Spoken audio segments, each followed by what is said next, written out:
parle d'une situation similaire et nous pouvons y apprendre que même dans ces circonstances, un ver peut être victorieux s'il est placé entre les mains de Dieu. Lire Ésaïe 41, 13 à 16. Il y a des menaces et des dangers V1 à 3. Israël était captif à Babylone quand Isaïe écrit cette prophétie.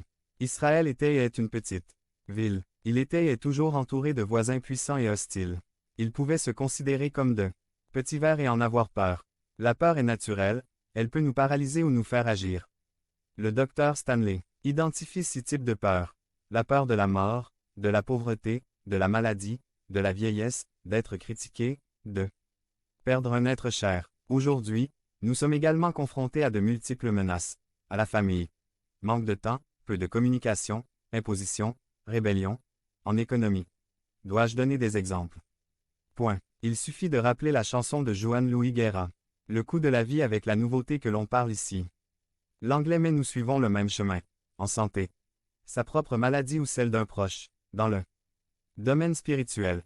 Les médias, les lois, l'enseignement scolaire, tout va à l'encontre une croissance spirituelle saine et en harmonie avec le Créateur. Cette même influence nous a conduit à une attitude de fierté et d'arrogance. Je ne suis pas un ver.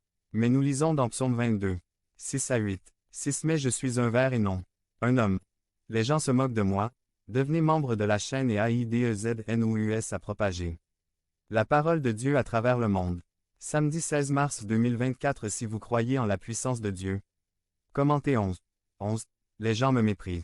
C'est tous ceux qui me voient se moquent de moi. Ils insultent en hochant la tête. 8. Cet homme se confie en l'Éternel, que l'Éternel le sauve. Puisqu'il prend plaisir en lui, que ce soit lui qui le délivre. Ici, le Messie lui-même, Jésus, se qualifie de ver. Jésus nous donne un exemple.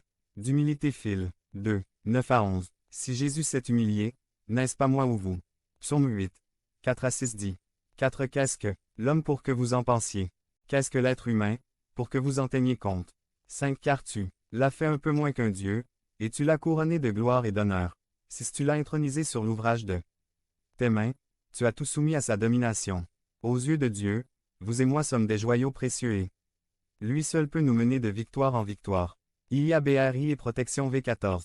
Jacob signifie imitateur. C'était un traître et il a été trahi. Il a dû fuir à plusieurs reprises. Il n'était pas un exemple à suivre. Mais Dieu le connaissait, l'aimait et avait un plan pour lui. Dans Pénile Genèse 32, 22 à 32, Jacob s'est battu avec acharnement pour la bénédiction de Dieu et Dieu a répondu en faisant de lui un prince, ce serait désormais Israël. Dieu a vu ce que Jacob ne voyait pas en lui-même, un prince béni.